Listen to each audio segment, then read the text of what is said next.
Está aquí una cámara. Sí. De que se conecta el streaming. Para que no Sí. el audio. ¿Quieres tener agüita para la presentación, un jarrito, una botellita? ¿Eso no? ¿Sabes? Sí, ¿no?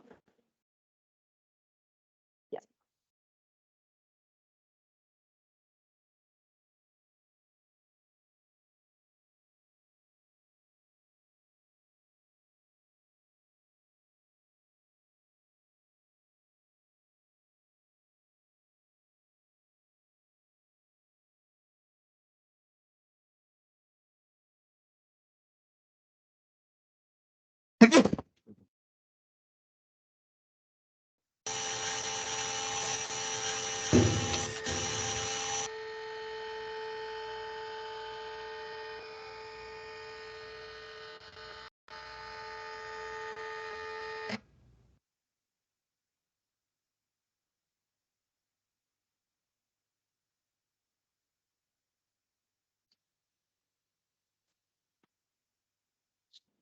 Esta versión Meet es la versión Microsoft.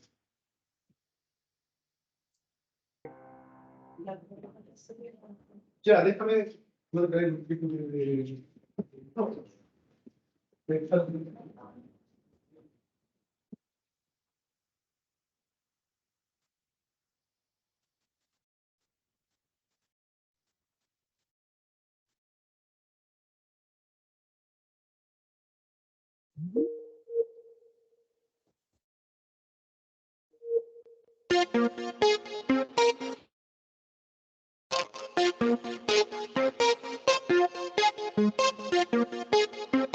Das Bauhaus ist eigentlich nicht so sehr ein Bauhausstil, sondern es ist eine... De hecho, la Bauhaus no es un estilo en sí, sino más bien una actitud pedagógica. La creación de una nueva escuela para revolucionar lo cotidiano. El principio fue que las disciplinas no se emprendieran por separado, sino conjunta y colectivamente. Kollektiv und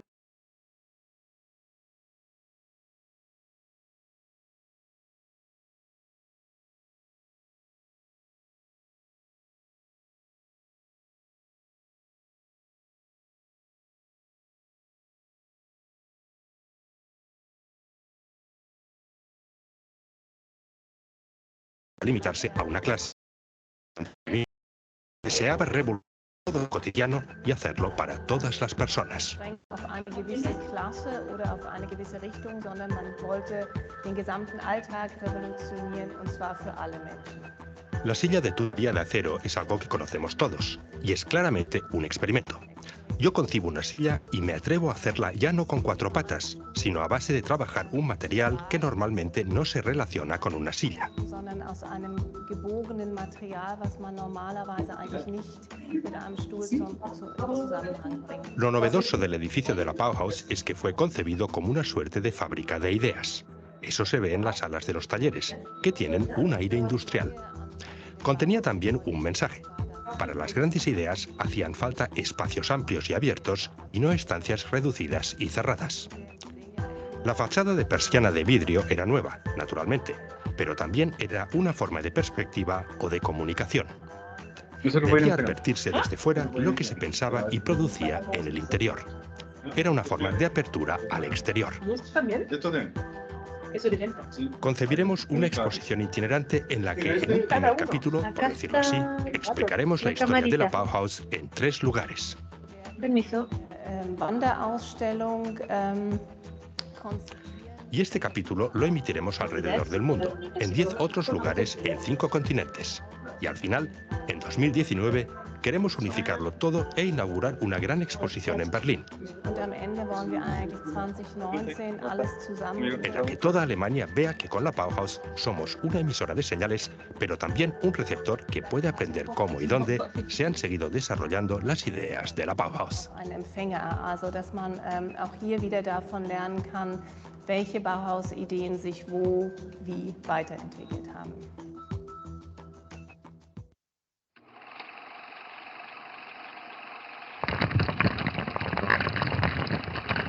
Que se conecte va a ¿Qué ver. es? ¿Sí? 5 metros. ¿Y esto es un de regalo?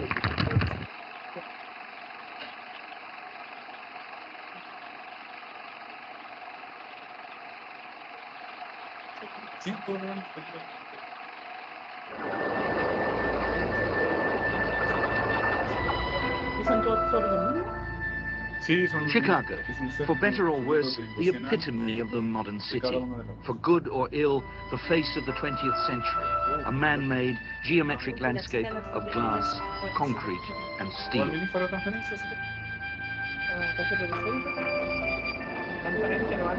Si alguien Much of va the a 20th century transferencias, face was first fashioned not here in the New World, but in the Old, in a revolutionary school of architecture and design, founded in a small provincial town in Germany at a moment of political unrest and economic chaos. It was called the Bauhaus. son casi todos.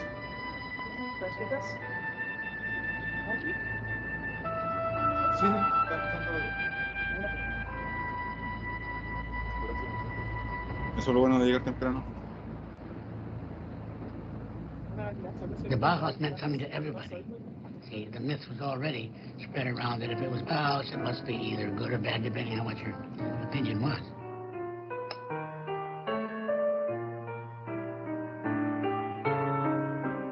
Ja, am Bauhaus verdichteten sich tatsächlich viele Avantgarde-Ideen, viele auch revolutionäre Ideen der 20er Jahre. Es gab einfach in ganz Europa keine Kunsthochschule, die so komprimiert die Neuerungen tatsächlich in die Praxis überführt haben. Etwas ganz anderes bewirkt als alle Kunstschulen und alle technischen Hochschulen. Es hat nach einem Weg gesucht, wie man mit dem Leben ästhetisch fertig wird.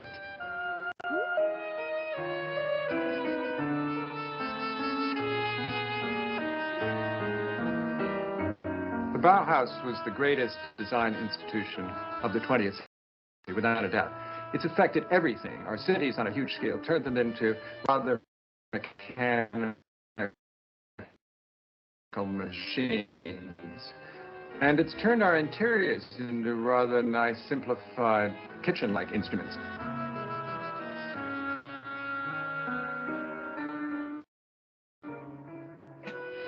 Die Kontribution des Bauhaus bestand darin, dass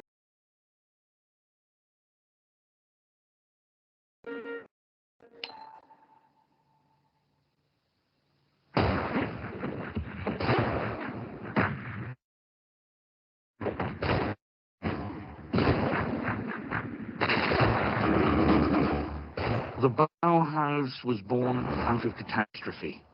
The new world it helped to shape came painfully into being some 3/4 of a century ago, even as the old world was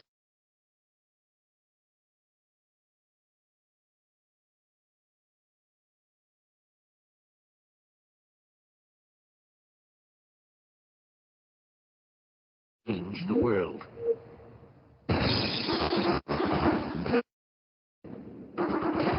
The nightmare of war, the mechanized slaughter, made Gropius long for a world in which the machine would be tamed for the benefit of man.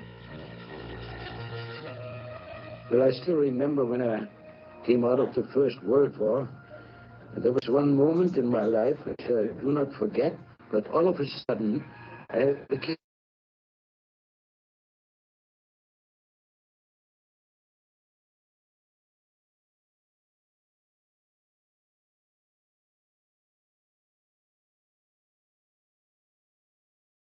Yes, nobody thought that they might become reality, but they have become reality today.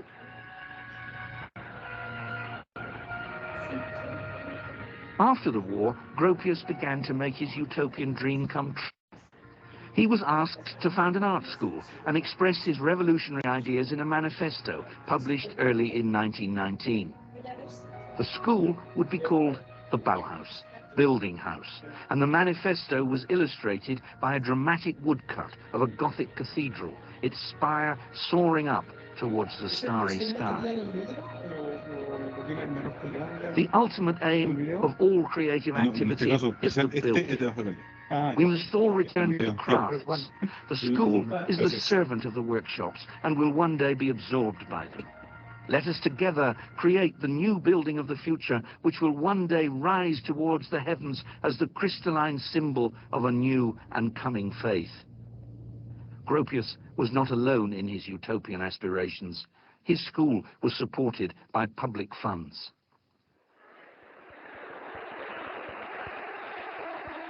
The revolutionary tone of the Bauhaus Manifesto echoed the spirit of the times. The Soviet Revolution and the German mutinies it inspired helped end the war. The armistice and abdication of the Kaiser were followed by an abortive communist revolution in Germany and the declaration of a republic from the balcony of the Royal Palace in Berlin.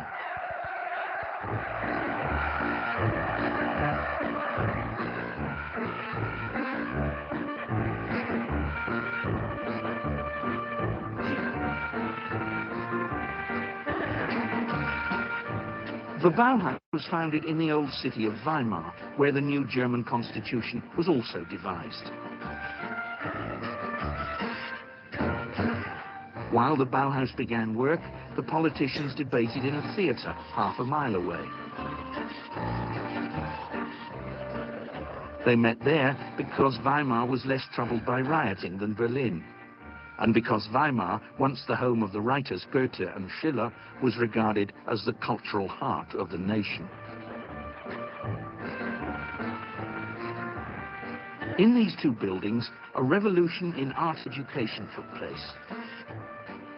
It was a revolution which gave us the method of workshop-based training used in many schools of art and craft today.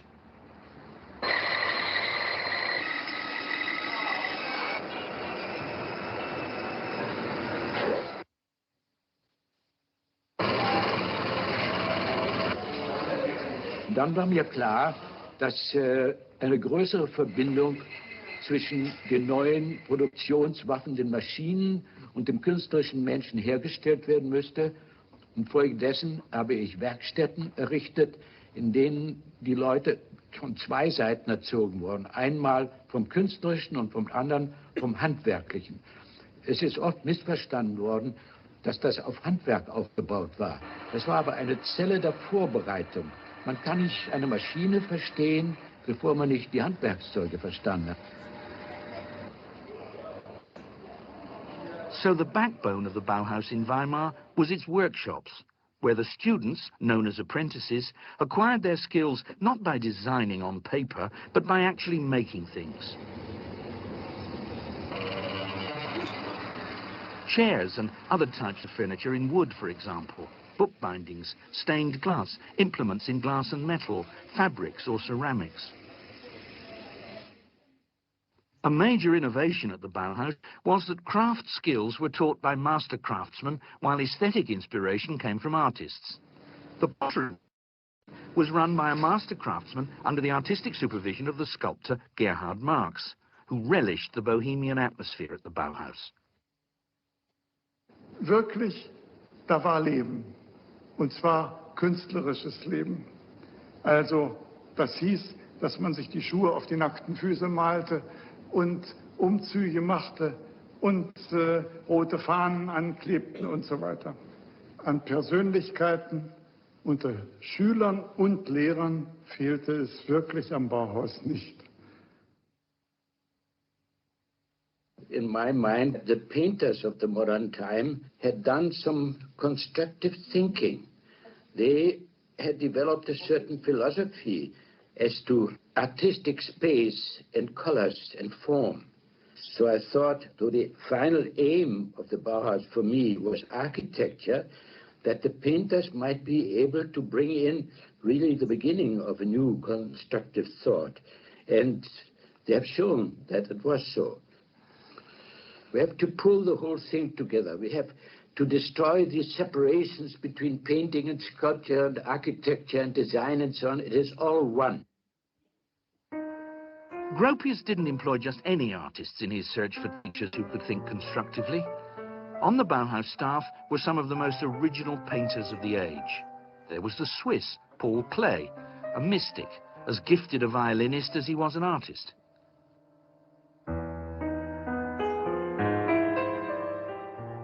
There was Tienes que mantener apretado un poco. Rojito. Sensible. Ah, ya está. Hola, bienvenidos, bienvenidas al Goethe-Institut. Mi nombre es Verena Lippel, soy la directora y nos complace dar la bienvenida también a Dani Lobos por 100 años de la Bauhaus. Bauhaus, una época muy importante en el diseño alemán, que va a explicar Dani un poco. Y tuvo un aniversario hace 2 años y durante la pandemia no pudimos hacer este evento, entonces decidimos hacerlo ahora con ustedes. Bueno, gracias por venir. Sí, doy el micrófono a Dani. Gracias. Muchas gracias, Verena. Muchas gracias al Goethe Institut, a la gente que vino hoy día de manera presencial. Era una deuda que teníamos con el público fanático de la Bauhaus de la ciudad. Exactamente 2 años que queríamos hacer el evento de cierre. Y como han venido presencialmente, y la promesa era regalarles algo directamente de la Bauhaus, me gustaría que pasaran acá con mucha confianza para recibir su pack que contiene el folleto de la celebración original de la Bauhaus de Weimar, Berlín, Dessau. Gentilmente coleccionamos con el colectivo Bauhaus. ¿Sí que es?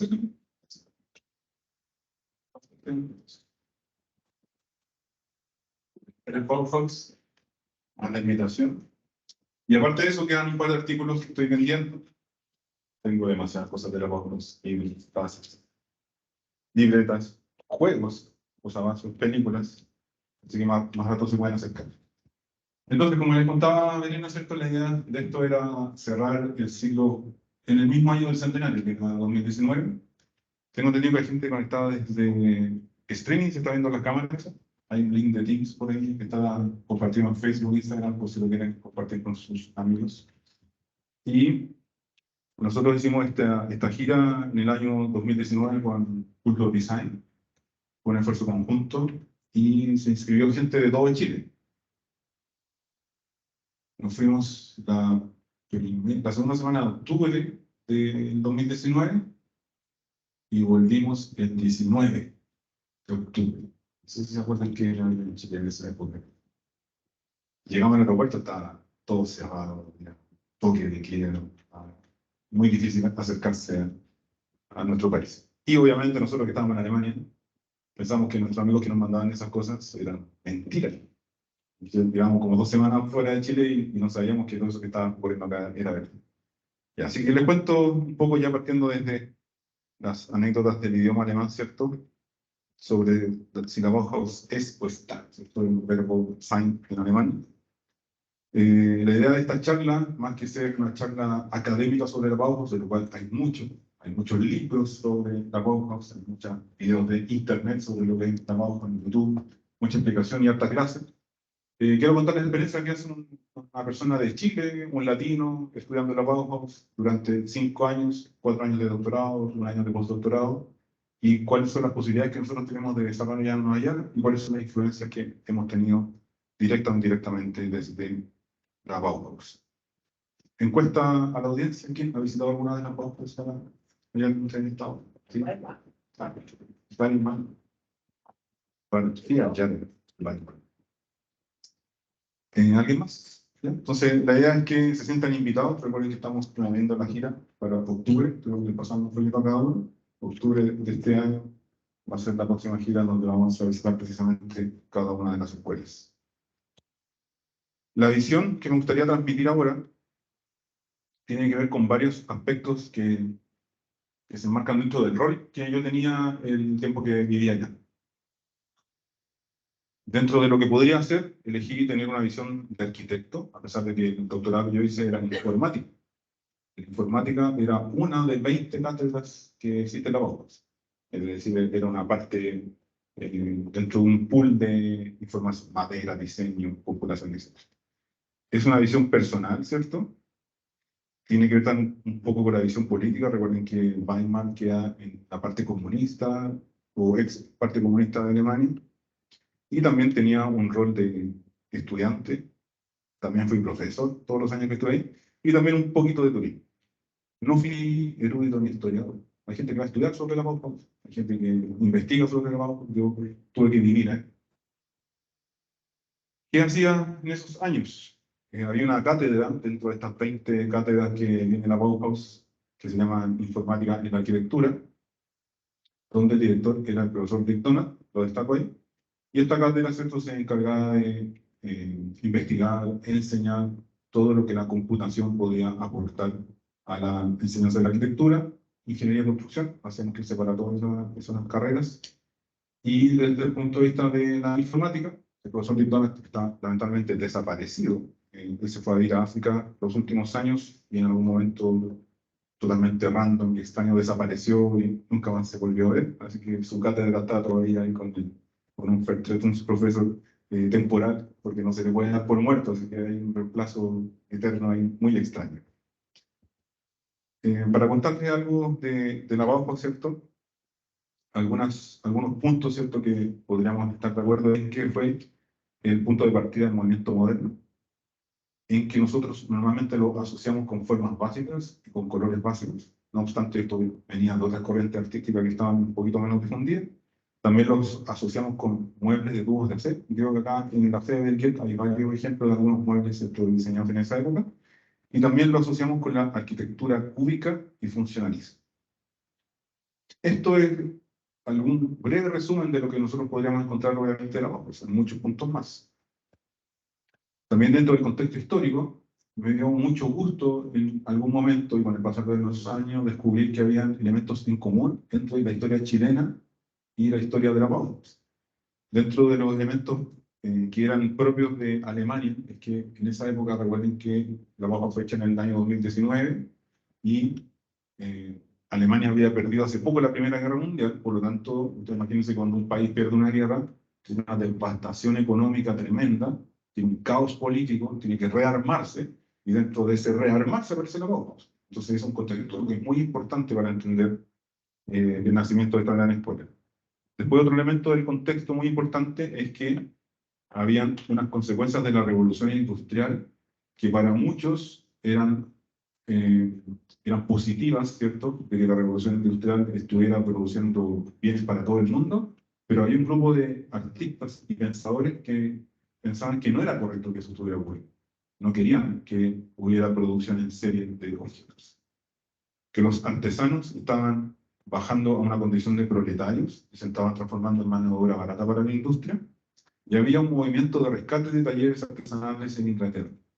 Eso que estaba pasando allá, ustedes también lo han visto que ha pasado en Chile. O sea, cada cierto tiempo en Chile y en Latinoamérica se valora que las personas hagan cosas a mano, que el handwork, ¿cierto? Los artesanos que hagan su artesanía a mano, y eso en esa época se estaba valorando a nivel europeo, y el contexto más importante es que Weimar genera la república, que significa independizarse del imperio y ser un país propio con su propia constitución.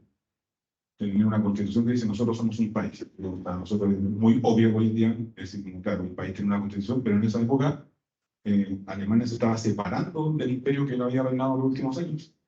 La constitución fue hecha después de haber sido devastado por una guerra, y esa constitución generó un contexto para que naciera el nacionalsocialismo, como vamos a ver más adelante. Esto no es una clase de historia, obviamente, yo les dije, no soy erudito de esa parte, pero allá se escucha tantas veces que uno ya se empatiza con eso, y por eso aquí subrayo que pasa a ser una república con graves consecuencias, porque con todo lo bien que querían hacer ellos de fundar una república, un país nuevo, tener una nueva constitución, eso salió mal. La constitución quedó mal escrita, las condiciones económicas, políticas no estaban de lo mejor, y ya en el 33, no sé si puedo decir esto porque es poco académico, pero queda la escoba en el país, ¿cierto? Ya se desarma todo. Y en Chile, muere Pedro Montt en Alemania, se declaran la Federación de los Principios Obreros en el año 19, es decir, paralelamente en nuestro país, que estaba, no sé, a 20.000 kilómetros, estaba pasando cosas similares con respecto a los movimientos obreros.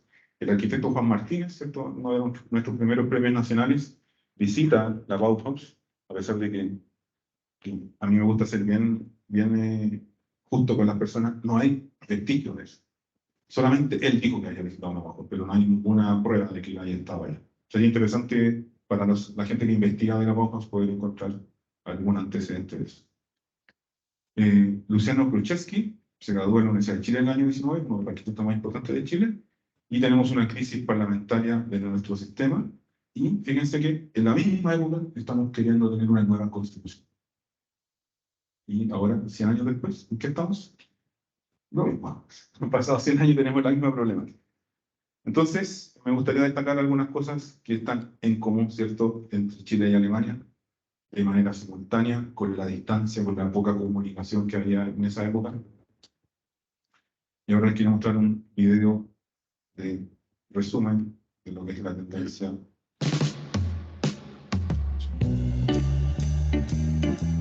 La Bauhaus fue una revolucionaria escuela de arte, diseño y arquitectura, fundada en 1919 por Walter Gropius en Alemania. Sus fundamentos planteaban la ruptura con lo tradicional, el predominio de la función sobre la forma, y la interrelación entre la arquitectura y el diseño, y las necesidades humanas. Era principios del siglo XX, donde un mercado creciente requería de productos masivos y baratos. Para cubrir esa demanda, se comenzaron a utilizar materiales comunes y baratos, como el metal, el vidrio y la madera, apelando a formas geométricas básicas, las que representaban un costo de producción más económico. La filosofía de la escuela se basaba en integrar todas las artes con la tecnología moderna, y unirlas con el fin de obtener productos accesibles para todos los niveles socioeconómicos. La teoría de la Bauhaus sobre la enseñanza del diseño incluía un artista y un técnico en cada clase. De esta manera se enseñaba la teoría y la técnica simultáneamente. Las obras de la escuela en todas sus disciplinas parecen modernas aún en la actualidad, y fueron diseñadas entre las décadas del 20 al 30. Luego de años de revolucionaria innovación, la escuela fue cerrada por el partido nazi. Pero algunos de sus integrantes se trasladaron a Estados Unidos para continuar su trabajo. Algunos de los representantes de esta escuela son: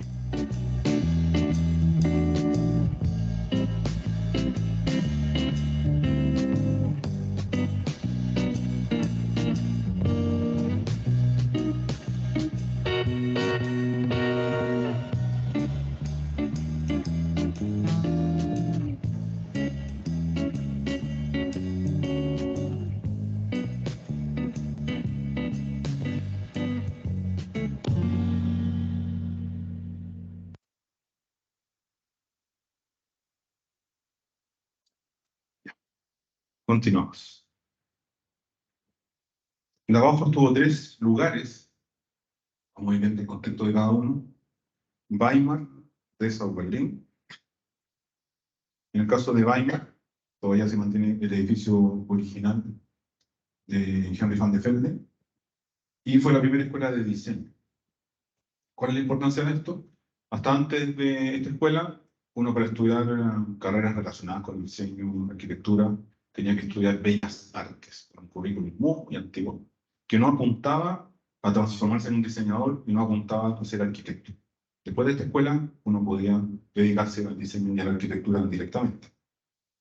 Tuvo diversos enfoques dependiendo del director de turno. En el caso de Gropius era un idealismo, en el caso de Meyer una orientación comunista, y en el caso de Mies van der Rohe una huella arquitectónica. Esto obviamente sin ningún tipo de planeamiento, se fue dando con el tiempo, la escuela se fue creciendo a medida que los alumnos iban entrando. Para poder entrar, ¿cierto?, hay un manifiesto de poder encontrar formas nuevas, poder encontrar nuevas maneras de satisfacer las necesidades artísticas del ser humano. Y también había algunos, en este mismo manifiesto, que era un folleto de 2 páginas, muy simple, aparecían las condiciones de ingreso. Y dentro de las condiciones de ingreso, ¿cierto?, se pedían ciertas habilidades, incluso habían condiciones para los extranjeros que no le podían llamar la atención. Y a veces son muchos casos de la gente que se está conectando en línea, de varias personas, y nos están viendo a través de esta. Condiciones especiales como que, por ejemplo, los extranjeros pagaban el doble. Por algún motivo de esa época, tal vez Alemania había quedado un poco resentida con los extranjeros, había que pagar el doble para poder cursar los estudios de la Bauhaus. Creo que la persona que se contestó está con el micrófono encendido. Sí. Jaime, creo que hay un micrófono encendido. Si se puede apagar, por favor. Muchas gracias. Y había por primera vez un currículo que tenía que ver con aprender de los materiales y poder seguir avanzando. Había también una creencia de que cualquier persona podía crear. Y si esta persona era bien guiada, se podía crear un artista a través de un currículum, que es lo que se supone que hoy día todas las universidades hacen en las carreras que nos enseñan. Los vayas a enseñar arquitectura, diseño u otra, hay una malla, ¿cierto? Que si nosotros la seguimos se supone que nos vamos a transformar a esa profesión. Dentro del edificio de Henry van de Velde se conservan hasta hoy en día, de manera intacta, todas las obras que se iban haciendo de manera experimental y se pueden visitar hoy en día en el edificio de la ciudad de Weimar. Después se empezó a trabajar con épocas de diseño, donde en estos talleres se fabricaban objetos, y aquí también hay un punto muy importante de lo que fue el devenir de esta escuela, porque estos objetos en su época fueron diseñados para poder satisfacer las necesidades de la gente que requería acceso a bienes y servicios simples, ¿cierto? Tazas, cartuleras, pero a nivel masivo y de bajo costo, en una Alemania de posguerra, deprimida económicamente. Es el contexto donde se produjo esta serie de objetos. Y hoy en día, no sé si ustedes se imaginan cuánto cuesta cada uno de estos objetos. Por eso, acaso alguien ha googleado cuánto cuesta la lámpara, Van de Velde. Todos estos objetos, a excepción de este, creo que cuestan de 1.000 euros hacia arriba. Cualquiera de estos. Y bueno, tengo amigos que se han fabricado este objeto en su propia casa y les han dicho 10 veces más barato. Esto cuesta 1.000 euros, imagínense. Siendo que en el contexto en que fueron hechos era totalmente distinto. También, y fuera de toda lógica para esa época, Walter Gropius y Adolf Meyer mandaron un sketch, un boceto, para el concurso del Chicago Tribune Tower del año 22. Imagínense en esa época pensar que la arquitectura podía ser así. En esa época todavía el mundo entero construía arquitectura con muros de 1 metro de ancho, con ventanas pequeñitas, con luces pequeñas. Y aquí ya se estaba pensando en un edificio de casi 30 pisos. Obviamente el boceto ni siquiera fue considerado, pero quedó dentro de la historia de la arquitectura como la visión que se podía tener del futuro de la arquitectura. Después, cuando se traslada a Dessau, hay un nuevo edificio, ¿cierto? Diseñado por los mismos directores de la escuela, y reformas. Y acá el tema es bastante formal en el sentido de la producción. Aquí hay una municipalidad, el municipio de Dessau patrocina a esta escuela para que la escuela a su vez produzca objetos para la localidad. Y esto, para bien o para mal, ¿cierto? Se generó una simbiosis entre la escuela y la comunidad que terminó totalmente deteriorada por motivos de la orientación comunista que tenía la escuela, y después el alcalde ya no quería saber más de los comunistas, porque los objetos que se empezaron a vender ya empezaron a tomar otro enfoque que no era el de masificar a la gente. Empezaron a haber empresas que ya no eran simpatizantes de los comunistas y empezó a haber una pugna. La pugna llegó a tal nivel que en el edificio de atrás, que después vamos a mostrar este edificio que se llama la Casa de los Estudiantes, no sé si tengo una foto por ahí, el edificio ahí de la Casa de los Estudiantes, era para que vivieran los estudiantes. Y después vivieron los profesores con los estudiantes. Y tuvieron hijos entre ellos. Entonces el tema se distorsionó mucho y ya eso no era grato para la comunidad. Entonces decidieron expulsarlos. En esa época, Hannes Meyer le imprimió un carácter científico-social. Hubo muchas pruebas, muchas investigaciones de lo que es el urbanismo, el diseño y la arquitectura moderna vienen de este periodo. Mies van der Rohe refunda la Bauhaus, ya era muy respetado por los resultados del pabellón de Barcelona. Ustedes saben, la exposición universal pone su pabellón. Y también empiezan las dificultades económicas políticas dentro de Alemania en general. Recuerden, les comenté, la Constitución del año 19, mal hecha, mal redactada.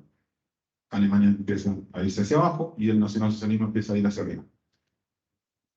De este edificio se mantiene la totalidad, a pesar de que fue muy bombardeado, porque esta fachada fue destruida completamente durante el bombardeo de la Segunda Guerra Mundial. Está totalmente restaurado tanto el edificio como en las casas de los maestros. Esta casa de los maestros quedan a 2 cuadras del edificio principal, y se pueden visitar absolutamente todo el año. Están abiertas el día que ustedes vayan, van a estar abiertas de 9 a 5 de la tarde. Otro video de ballet triádico, creo que lo tengo de acá.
Si ustedes siguen a músicos modernos, se darán cuenta de que muchas personas están siguiendo estas tendencias actuales.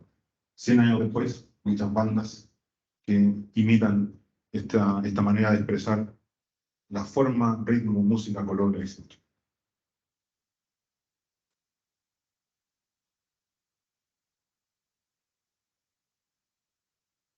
Luego en Berlín, ya en el último periodo, ¿cierto?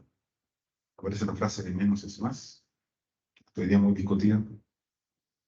Mies van der Rohe ya en la última época tiene totalmente formalizados todos los talleres, se trabaja de manera muy ordenada. Había mucha fama ya de los profesores de esta escuela, incluso de los alumnos, ya había muchas generaciones de egresados que estaban trabajando, pero se acercaba rápidamente el fin abrupto de la Bauhaus sin que ellos lo supieran. El edificio que ocuparon está ya inubicable hoy día en Berlín, alcanzó a estar 2 años solamente. Y después, entre los años 76 y 79, se fundó este nuevo edificio que era conocido como el edificio del tesoro de la Bauhaus. ¿Por qué? Porque si ustedes se imaginan un poco, Weimar empieza la educación, en Dessau se hace la producción, luego de Dessau se tienen que ir rápidamente porque lo echaron, y a Berlín se llevan todo. Y ese todo es todo. Todo lo que se produjo en la Bauhaus está almacenado acá. Por eso se conoce como el tesoro de la Bauhaus, donde están todos los objetos de diseño que se hicieron. También está el aspecto internacional, donde todo lo que nosotros conocemos hoy día como edificios modernos, ¿cierto? En altura, acristalados, que tengan un distanciamiento para, ¿cómo podemos explicarlo? Para la gente que no es arquitecto. Normalmente cuando uno tiene un terreno, ¿cierto? Hoy en día se subentiende que los edificios se construyen separados de los bordes. Ese concepto moderno de separar el edificio de los bordes se inventó desde la llegada de Mies van der Rohe cuando emigró a Estados Unidos, porque hasta antes de eso, los dueños de terrenos construían la manzana completa hacia arriba. Fenómeno que se llama extrusión de la manzana. Y a partir de las tendencias artísticas y estructurales que proponía Mies van der Rohe, se creó toda esta arquitectura moderna y el diseño internacional. Hubo una hostilidad nazi en contra de la Bauhaus en los últimos años. Grupos, al viajar y emigrar, despojó de historia y nacionalidad de la Bauhaus, creó su propia Bauhaus al irse, ¿cierto? Y contar su propia versión. Eso está muy estudiado, ¿cierto? De que él cuando estaba en Estados Unidos contaba su propia versión de lo que él pensaba que era. Pudiendo estar en contraposición con la versión original. Y aquí está uno de los últimos collages que se hicieron cuando se estaba cerrando la Bauhaus. Dentro de la actualidad, para que no estemos tan focalizados en los años 20 y 30, hice un pequeño PowerPoint de en qué está la Bauhaus hoy en día, para las personas que estén interesadas en visitarlo. Tenemos que la Bauhaus Universidad está ubicada en el lado comunista de Alemania, sufrió el régimen comunista, pero por lo menos en la época que yo vivía allá, había un revival muy extraño, que era que la gente extrañaba la época comunista. ¿Por qué? Porque muchos colegas de mi edad extrañaban que estuviera todo asegurado desde que uno nacía, que estuviera asegurado el jardín infantil, el colegio, el trabajo, la salud. Y ahora en el contexto occidental de la economía liberal de mercado, había que luchar por todo eso. Hay que pagar por el colegio, hay que pagar por el ISAPRE, hay que trabajar todos los días, y eso le generaba, no sé, le generaba ciertos sentimientos. Hubo una lenta recuperación después de la caída del muro de Berlín en toda Alemania, y eso todavía hoy en día es una deuda pendiente. La gente que vive en el lado este de Alemania gana menos dinero, tiene menos posibilidades de trabajo que la gente que vive en el lado oeste. En el caso de la Bauhaus, gran parte del profesorado es comunista de origen, es decir, nacieron con una imposición de participar en actividades comunistas y pertenecían al Partido Comunista, lo cual uno como occidental, latino, no lo nota mucho, pero para ellos es muy natural hablar de eso. A nosotros de repente como latino, como chileno, es un poco chocante hablar con alguien que defiende tan directamente el comunismo o que dice, sí, yo soy del Partido Comunista, porque nosotros los latinos no estamos tan acostumbrados a eso, pero ya era muy natural. Tiene 4 facultades: arquitectura, ingeniería civil, artes y diseño, y la facultad de medios. Están todas funcionando como universidad y uno puede ir a hacer el pregrado, el posgrado, y el posgrado puede ser máster y doctorado. Me tocó vivir en los años en que se celebró los 90 años de la Bauhaus, y parafraseando lo que había dicho Mies van der Rohe, excepto de que había creado su propia Bauhaus, el lema de esa época fue que mi Bauhaus es mejor que la tuya, porque había tantas versiones distintas, había tanta migración, y también, ustedes saben, había 3 Bauhaus, que cada una decía que era mejor que la otra. Había mucho énfasis en lo que es el uso de medios actuales. Aquí vamos a mostrar un ejemplo de un mapeo que se hizo de lo que eran las influencias de la Bauhaus.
Ahí podemos ver nuevamente el uso de la tecnología actual llevado al límite para poder entender en este caso particular cómo se había dispersado la Bauhaus, ¿cierto?, en los últimos años. Bauhaus sobre la casa tenía que ver con traer muchas piezas que estaban fuera de Alemania en general, ¿cierto? Y algunas exposiciones que se hicieron en diversos museos alrededor del mundo. Un cómic muy divertido que estuve expuesto en Weimar sobre una mirada crítica de lo que habían dicho los fundadores de la Bauhaus. No vamos a entrar en detalle, pero cada uno de esos textos son chistes que se hacen entre sí los fundadores diciendo lo desacertado que fueron los movimientos que se dieron en esa época. Festivales, charlas, en este caso en el coloquio número 13 hubo participación de varios chilenos. Las 4 facultades totalmente funcionando. Si ustedes entran hoy día al uniweimar.de, bueno, se alcanza a ver aquí, Universidad de Weimar.de, van a encontrar las 4 facultades ofreciendo sus carreras. En el caso de Dessau, también quedó ubicada en el lado comunista. También sufrió el régimen comunista y el abandono, pero un abandono bastante grande por mucho tiempo. Actualmente trabaja en conjunto con la Anhalt-Fachhochschule, que si lo podemos describir territorialmente sería que la Bauhaus de Dessau es esta. Cruzando esa calle empieza la Anhalt-Fachhochschule, que es una universidad técnica. Y lo divertido de esto es que la Bauhaus de Dessau es un instituto que no puede dar títulos. Es decir, uno no puede tener el título de pregrado de la Bauhaus de Dessau, no puede hacer un máster de la Bauhaus de Dessau, porque por algún motivo institucional no tienen esa autorización. Pero sí lo puede dar la Anhalt, que está acá al lado. Y ellos están trabajando en conjunto hace muchos años para poder ofrecer una oferta académica que sea interesante. A mí me tocó hacer clases precisamente en Anhalt-Fachhochschule y las presentaciones de los alumnos las hacíamos acá en el edificio de Dessau. Y los alumnos a Dessau le llaman Depreso. No necesitan que les traduzca eso, porque en la ciudad no había absolutamente nada que hacer. Yo fui un año entero a hacer clases allá y siempre que llegaba estaba todo muerto. Y me iba y estaba todo muerto y los alumnos me decían, imagínense, profe, nosotros que vivimos acá todo el año. Era una ciudad muy, muy sola.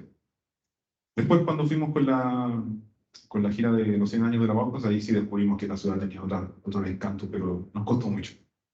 Nos costó mucho encontrar lugares donde entretenernos. Ejemplos de la cooperación con Anhalt-Fachhochschule es este máster, CopDesign, que ya lleva varios años funcionando, está totalmente activo por si quieren entrar. Por algún motivo quedan reportar algunas cosas, pero el link se puede compartir después. Creo que no sé si Verena le pueden compartir esto a la audiencia después. Si nos escriben algún correo, nos pueden ubicar. Le podemos dar estos links para que los tengan a mano. Hay varias posibilidades de participar, principalmente para artistas de residencias artísticas. Aquí les traigo un video más o menos reciente.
edificio de Dessau está muy bien conservado.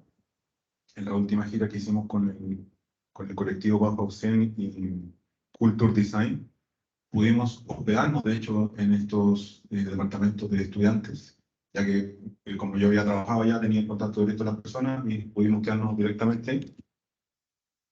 Y en el caso de Berlín, se estaba construyendo también un museo especial para la celebración de los 100 años. Tiene el archivo, exhibiciones, educación y conocimiento sobre la Bauhaus. En el mismo terreno donde está el Archivo Nacional, ahora se está haciendo un nuevo edificio, que tengo entendido que ya está terminado, pero como buen edificio y como problemas que tenemos los arquitectos normalmente, ¿cierto? Las obras un poquito más, son más caras de lo que está presupuestado. Eso es con respecto a la actualidad de Bauhaus, y ahora ya nos vamos acercando al fin de la charla. Conclusiones, que obviamente en pocos minutos es difícil resumir la historia de Bauhaus. Y también es difícil resumir 5 años de vida ya. Ser sintético deja afuera muchos temas. La perspectiva era de un arquitecto chileno como doctorante en informática, un área súper específica de la arquitectura, y que también se puede llegar a ser parte de la sociedad alemana. Yo por lo menos la vida que tuve allá era una vida totalmente integrada con profesores alemanes, con alumnos alemanes. Y en el caso de Weimann especialmente, que viven muchos extranjeros, ellos son muy abiertos a la integración. Saben que hay mucha gente por la Bauhaus, por una escuela de música que se llama Franz Liszt, también está lleno de músicos extranjeros, por lo tanto hay una apertura a recibir a los extranjeros que hace bastante amigable la vida allá. En el caso de la Bauhaus se debe dar un contexto social político extremo para que nazca. No en cualquier momento pueden hacer una escuela de diseño que tenga tanto impacto como lo tuvo la Bauhaus. También es notable que los profesores no eran arquitectos en su mayoría. ¿Por qué no eran arquitectos? Porque no existía el grado de arquitectura antes. Es imposible que alguien haya llegado así diciendo, sí, mire, yo estudié arquitectura en Austria y tengo mi cartón, porque no existía eso. Eran artistas y eran gente que se dedicaban a la arquitectura trabajando en talleres. De hecho, la mayoría de los profesores que eran del área de arquitectura habían trabajado como aprendices en grandes oficinas de arquitectura, pero no era gente que tuviera un cartón y que podía firmar como arquitecto como nosotros lo entendemos hoy en día. Los diseños iniciales de Gropius no son del estilo Bauhaus. La primera casa cúbica es diseñada por un pintor. Esta casa que se llama Haus and Horn no la hizo un arquitecto, la hizo un pintor y la hicieron como una casa soporte para mostrar los muebles que se hacían en la Bauhaus. Esa era la idea de esa casa. Era una casa que mostraba lavaplatos, cocinas, closets, cosas así. Era una especie de, como ya le llamaríamos tal vez un show, una cosa así. Para eso se hizo esa casa. Y de casualidad fue la primera casa pública que se hizo, que después marcó un poco la tendencia. También es notorio, porque no es notable, que no hubo arquitectos famosos egresados de la Bauhaus porque los profesores le llegaban los encargos. No se los pasaban directamente a los alumnos, o por lo menos no se visualizaban. Hoy en día, sobre todo en los últimos 10 años, está visibilizando mucho lo que hacían los alumnos y principalmente las mujeres de la Bauhaus.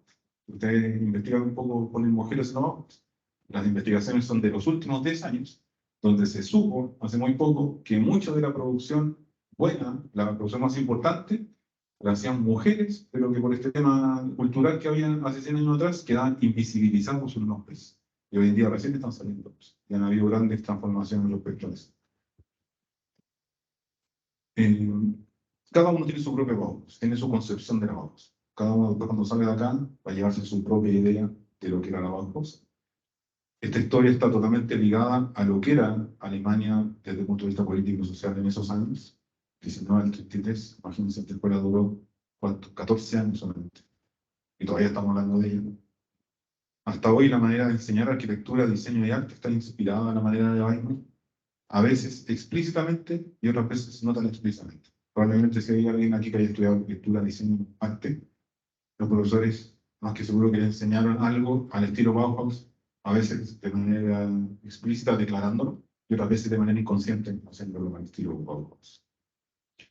Por tiempo, ¿qué cosas no vimos en esta charla? La exposición de los 150 años de la escuela estatal. Porque resulta que antes de la Bauhaus había la Städtische Schule de Weimar, que enseñaba artes y oficios, y cumplió 150 años cuando yo estaba allá. Hubo una exposición gigantesca, de la cual tengo hartos antecedentes bien entretenidos. No vimos las entregas de los estudiantes de arquitectura, igual que en Chile, ¿cierto? Cuando se finaliza el semestre y se exponen los trabajos, allá se hace una entrega del final de semestre muy interesante. El summary, ¿cierto? Que también es la presentación de los mejores trabajos, con maquetas, láminas, muy similar a lo que se hace en Chile, y con una fiesta muy entretenida, con bandas en vivo, que son bandas de los profesores de la Bauhaus. Y creo que en Chile también pasa entre los arquitectos civiles. También un pabellón solar con madera. Había una cátedra de madera cerca de nuestra cátedra de informática, donde construyeron un pabellón que, aparte de tener una forma más o menos compleja y mostrar la ductilidad de la madera, tenía encima de esta geometría compleja, tenía un panel solar complejo que lo hacía autosustentable. Entonces, dentro de este panel había una pantalla que funcionaba todo el día, alimentada por unas células fotovoltaicas. También alcanzamos a ver, esto ya ha tenido bastante cobertura, ya que alguien ha sido uno de los principales impulsores de los influencers de Bauhaus en Chile, y la cantidad de investigadores que han participado año a año, ¿cierto? La Dima Burlen, la Netax, un montón de gente que ha hecho investigaciones muy entretenidas y que han hecho varias exposiciones. También, para ir cerrando, Martín de Businde vino a la Patagonia en el año 1918. Vino a todo Chile, investigó en todo Chile. 4 años después, en Alemania, Oskar Schlemmer estaba inventando el ballet triádico. Hay serias sospechas de que podía haber habido una influencia. Muy serias sospechas. Tan así que yo fundé una banda basada en los Selma, estoy promocionando ahora, por si la quieren seguir en redes sociales, una banda que se llama Cerca. Y está, ¿cierto?, siempre la duda de que si podrá haber habido una conexión de algún libro que haya podido haber leído Oskar Schlemmer que tuviera que ver con los Selma de nuestra Patagonia, Chile. En octubre de este año vamos a hacer una gira a las 3 Bauhaus, están todos cordialmente invitados. En los packs que les hemos regalado, la gente que llegó puede retirar su pack cuando terminemos. Van a encontrar los detalles de este viaje.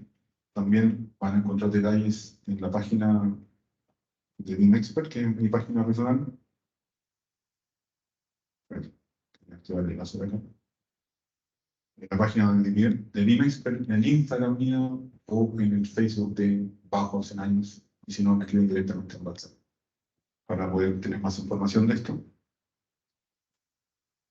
Hará unas fotos de resumen de la gira, ¿cierto? En Weimar, en el edificio principal de Henry Walterfelde, y cuando nos hospedamos en Dresden. Tratando de mirar esta histórica foto de los estudiantes por los años 20.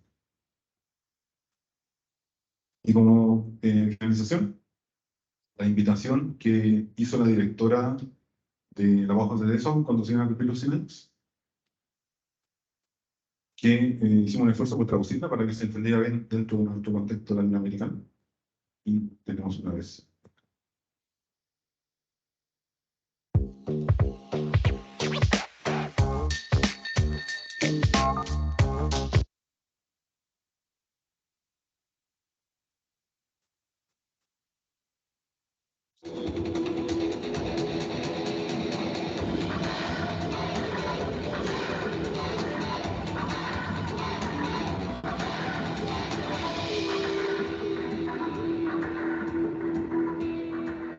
In den 20er Jahren war das Bauhaus sicher auch ein Ort der Sehnsucht, ja, weil sich rumgesprochen hatte, und zwar ziemlich schnell, dass hier etwas möglich ist, was woanders nicht möglich war.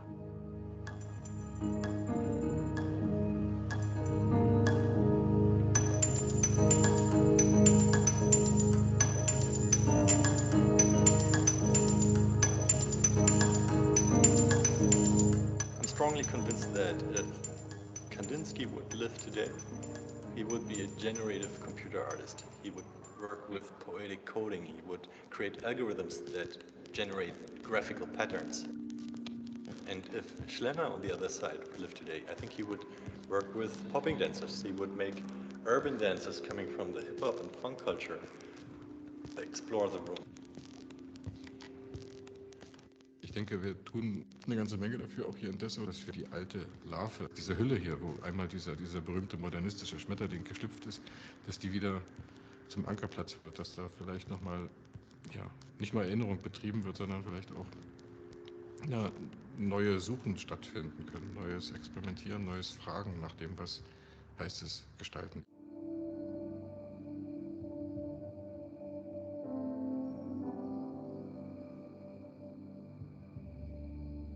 I started with the 24 euro chair, which can be built with just 24 euros. And the idea is to enable people with low income to create their own Bauhaus furniture. The Hartz IV Möbel project is about participation. It's a participation project, like Bauhaus was. Man hat sich einem besseren Leben für alle zugewandt. Das ist natürlich groß.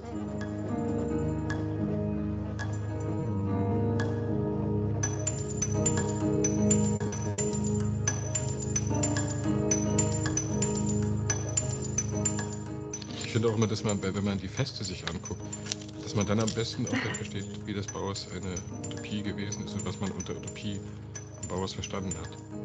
Ja, als eine Denkbewegung, also als eine Wunschenergie, die sich immer mit der Realität reibt.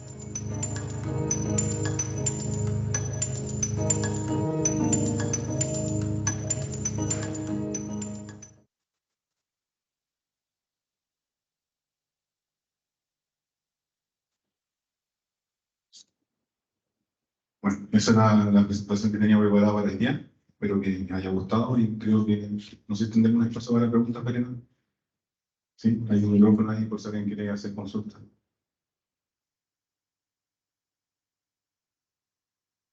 Sí. ¿En qué año estuviste en Ruanda? Desde 2007 a 2010 y después de 2011 a 2012 en Iberia. Porque me sorprendió o me llamó la atención que siempre hablas tan fuertemente del lago comunista de Alemania. Hoy en día que se dice eso. Ha pasado mucho en los últimos años. En Alemania ha pasado mucho en los últimos años y hoy ya, casi muchos años, se habla de ex-RDA, pero no el lago comunista. Ya. Antes fue el lago comunista, hoy día ya es al menos ex-comunista. Sí. Ya no hay muchos comunistas en la ex-RDA. Yo me encontré muchos. Ya, pero hoy día no. Sí, puede ser mi contexto. Si ves los resultados de las elecciones, hay mucho más de la Alternative für Deutschland, ja. que son ultraderecha. Ja. Ja, sí, también ultraderecha hoy es más fuerte en la ex. Sí, también pasó que estaban siendo elegidos parlamentarios de la ultraderecha. Entonces, hoy en día no se dice el lado comunista de Alemania, al menos el ex-comunista o la ex-RDA, seguramente. O en Alemania se dice hoy día en Alemania del Este, Ostdeutschland. Exacto. Sí, pero yo trabajé en Dresden en los años 95 hasta 97 y eso fue pocos años después de la reunificación y ahí todavía estaba un poco como tú lo contaste. Que la influencia. Sí, estaba muy fuerte la división todavía entre este y el oeste. Y recién las personas empezaron a vincularse, a viajar de un lado al otro. Ahí todavía la gente hablaba de su pasado comunista, que hoy día ya eso ya pasó. Menos mal que están cambiando las cosas. Sí, lentamente. Y creo que Verena también nos quería hacer una consulta.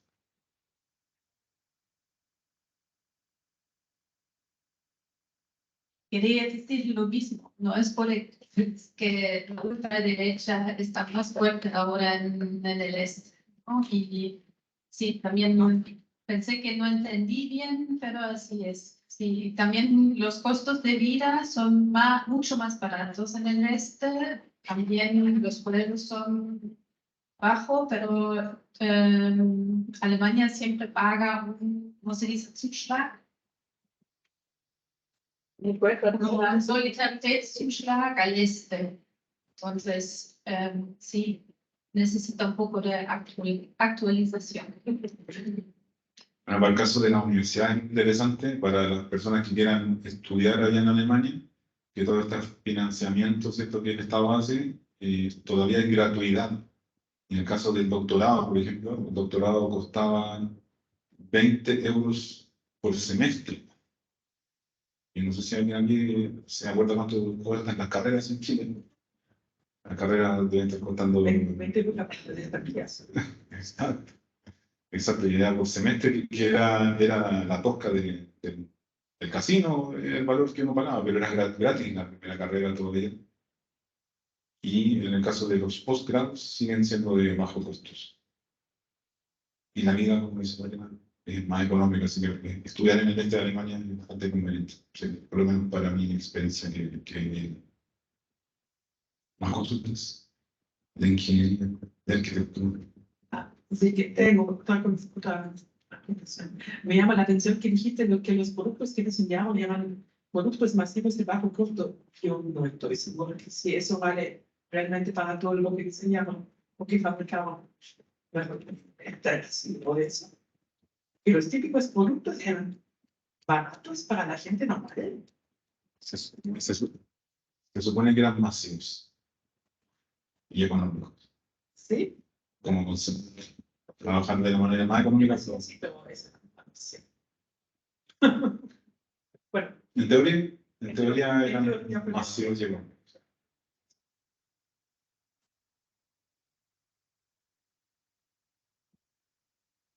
Hola, buenas tardes, yo soy Gabriel. Bueno, hoy en día tengo la oportunidad también de estudiar en Alemania. Me voy a la Universidad de Dresden, a estudiar un curso de verano de idiomas. Y más que nada mi consulta, me gustaría tener una segunda alternativa también como universidad. Y quería ver si es que tenía algún programa con ingeniería en construcción o geología en general. Esa universidad. Cada cátedra tiene un programa de estudios. Y normalmente lo que un latino espera, se supone que nosotros somos latinos que ya tenemos una carrera, o sea, hay que partir de esa base, ¿cierto? Casi nadie de Latinoamérica va a hacer pregrado en Alemania. Un poco común que alguien salga de aquí de Chile con 17 años y haga una carrera de pregrado. Temas culturales, porque acá hay que dar una habitual que aquí en Chile no se hace nada, por el colegio alemán y otros cursos. Entonces, los posgrados que hay allá, existen posgrados de diversas alternativas. No sé si específicamente habrá ese de ingeniería en construcción, pero sí me consta que hay uno, por ejemplo, de ingeniería estructural, hay uno de daños, hay otro de ingeniería civil, pero tendría que recordarme de cada uno de los programas. Las ingenierías relacionadas con la construcción en Alemania tienen otros nombres y otras divisiones. O es arquitecto o bauingenieur. Pero dentro de los ingenieros de construcción no hay las divisiones que hay en Chile. Entonces, estudias bauingenieur, pero con una profundización en los últimos años. Entonces es un poco diferente. A mí me gusta mucho en Chile entender qué estudiaban cuando mencionaban su ingeniería. Pero de que hay oferta, sí. La voy a buscar en la página web de cada una de las universidades. Hay muchos programas de posgrado. Y cursos también. Sí, cursos de verano. De hecho, cursos de verano cortos. Siempre me llegan invitaciones para ir a hacer cursos entre julio y agosto de un mes. Para ir incluso con el sistema de los créditos transferibles que se está usando de a poco en Chile, los 3 CTX. Más consultas. Más consultas.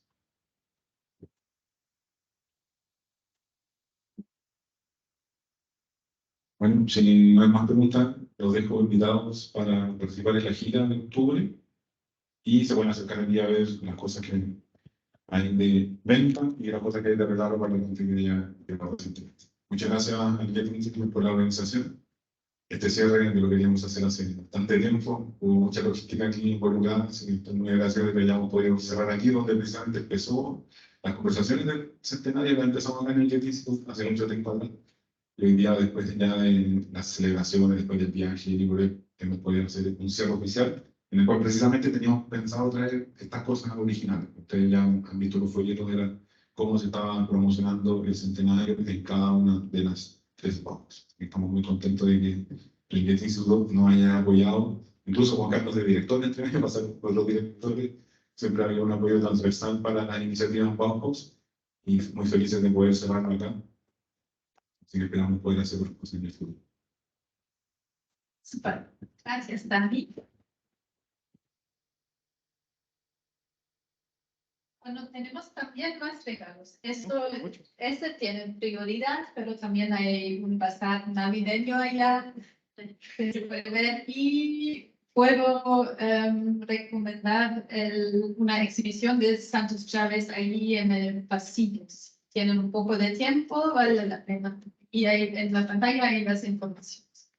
Pero ahora vamos. Sí. Muchas gracias por venir y ojalá que vengan otras veces más. Piezas de la Bauhaus revolucionaron por su estilo y siguen inspirando el arte del diseño casi un siglo después. Y es que ahora se cumplen 90 años del nacimiento de la Escuela de Arte, Diseño y Arquitectura Bauhaus. La creó en 1919 el famoso arquitecto Walter Gropius en Weimar. En esa misma ciudad alemana se acaba de inaugurar ahora una gran exposición con obras de aquella escuela. Fue revolucionaria porque fusionó arte, artesanía y técnica y porque maridó belleza y funcionalidad en el diseño de edificios, mobiliario, objetos, joyas, artes gráficas. Profesores tan geniales como Paul Klee, Kandinsky o Mies van der Rohe enseñaron a más de 1.400 alumnos durante 14 años hasta que en 1933 los nazis cerraron la escuela, pero el estilo Bauhaus ha continuado hasta nuestros días. Ahora en Weimar se transmiten las enseñanzas de aquella escuela y en un museo se recuerdan las obras de la Bauhaus, impulsora del actual mundo del diseño.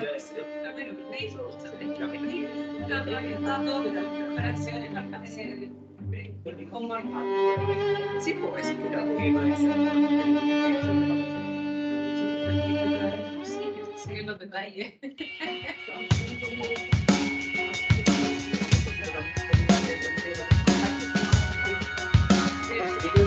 Mira, súper está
Voy a darme uno para mi hermana que no hay problema.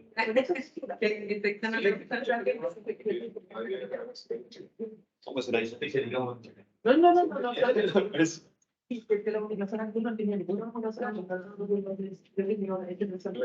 Sí, que tal vez sí, que tengo más de la mayoría es lo que un poco extraña porque se trabaja. No necesito. Eso es un poco claro, ¿no? Por acá tengo una aplicación.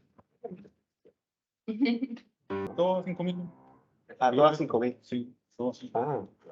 Muchas gracias. Chao. Y al final ya se innovó son pizzas. Yo creo que estas pueden quedar un poco más baratas. Mira.